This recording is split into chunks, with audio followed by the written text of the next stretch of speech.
Jide.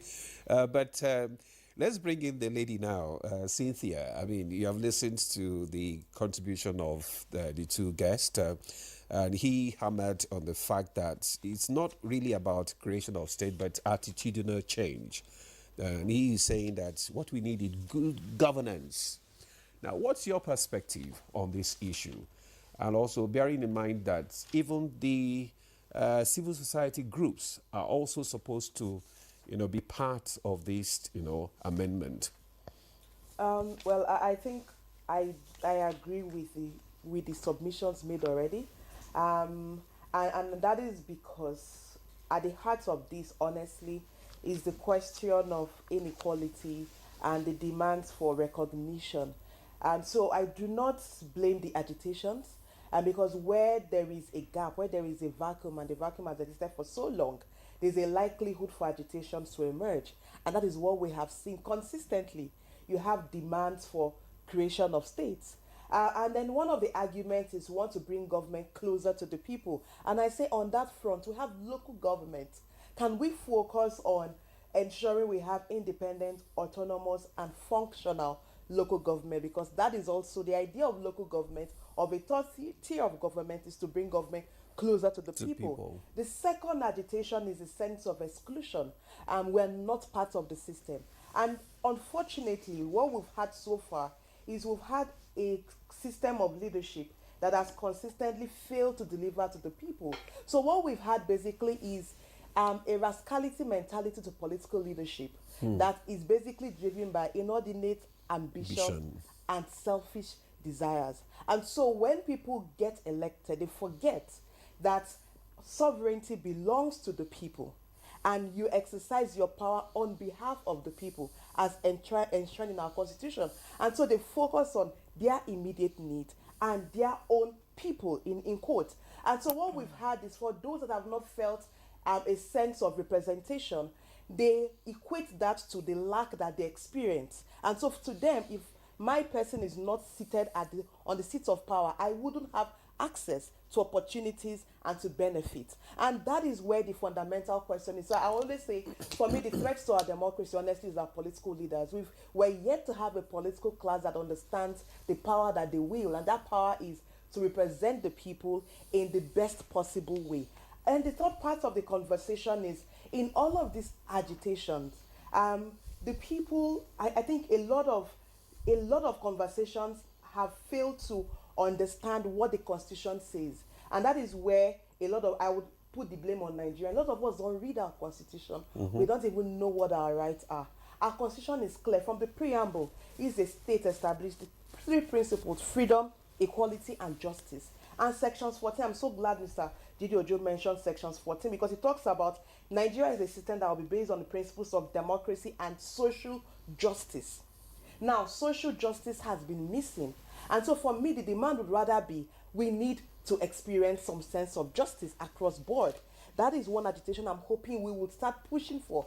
And then the freedom, equality, and justice. Those principles are implemented in every part of our constitution, but we do not experience it in our daily lives. And so when we think about what the constitution says and what we experience in reality, there is a big gap. And so if you think about the agitations, for me, I do believe that everyone can make an agitation, you can make a proposal. Like Jide says, it's a very difficult process. You need a referendum, you need two-thirds of the legislative council. So it's not just the National Assembly and the House of Assemblies, legislative councils. How many local governments, how many states have elections for local government, and we have local councils exercising their legislative powers at the local level? That also in itself is a big challenge. So if you think about this agitation, I would say for me, the focus for Nigerians and to every citizen listening now is, for those we have elected, how are we holding them accountable to deliver on their mandates? That's one. The second is, for the states that exist, are they economically viable? Last year, Budget released the report. It is state by state of states report, and it did analysis of how states are functioning. In his report, only 5 states, the report released last year, only 5 states could manage to stand independently without federal allocations. Those states were Rivers, Lagos, Ogun, Cross River, and Anambra. And those were the states that managed to improve on their IGR, internal generated revenue, in a way that even if federal allocation did not come, they could manage.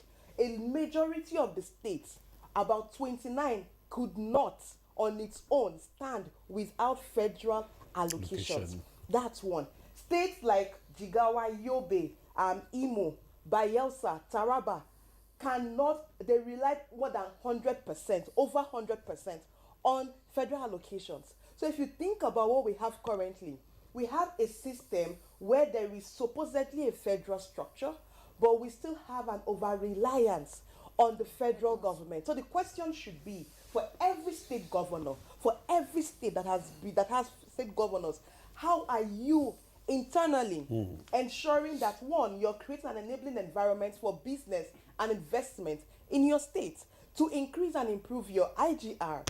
How are you ensuring that you're minimizing operational costs in a way to maximize resources that you have? How are you ensuring that you're delivering on the needs of the people in the state?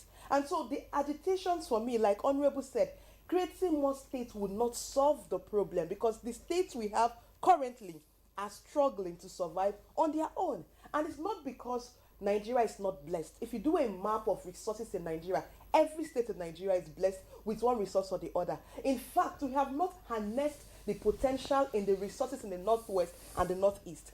That is a part of Nigeria that has so much mineral resources that could be used as bargaining chip in the global market.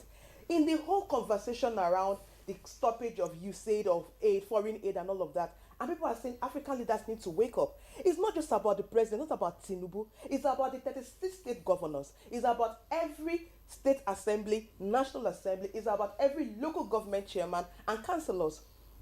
Because at the end, when we talk about a country being economically viable, it's about a country that has been able to achieve development from the local level to the bottom top. Development doesn't come from the top to the bottom. The idea for federal system, which was what when Nigeria had moved to, the idea to have a Nigeria of a federation was, this is a big country, diverse, and population-wise, we're large.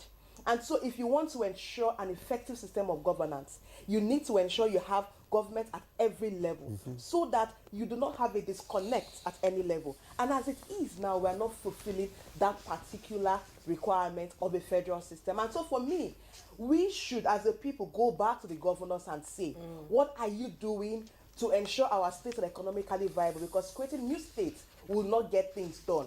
And I think the last agitation was, people said, oh, we need our ethnic group represented. Nigeria, data shows we have about 371 ethnic groups in Nigeria, and about over 500 languages spoken in this country. I think Taraba State alone has about 80 languages. So if we want to even say we want to create states in line with our ethnic and language configurations, it means we're just going to be, it's going to be a bazaar of Well, states. that's And at the end, we will not achieve the development that we want. And I think this is a distraction. As a people, there's an amendment of the constitution ongoing. Perhaps the focus should be, should we start pushing for a review of the exclusive and concurrent list, to move certain things to concurrent list, to strengthen the state government? Should we look at local government autonomy to strengthen the local government to ensure they are functioning? And should we look at the powers of the president and how the National Assembly and state assemblies functioning? Because if we get these systems to work, I bet you that Nigerians will begin to experience, the dividends of democracy that we all hope for.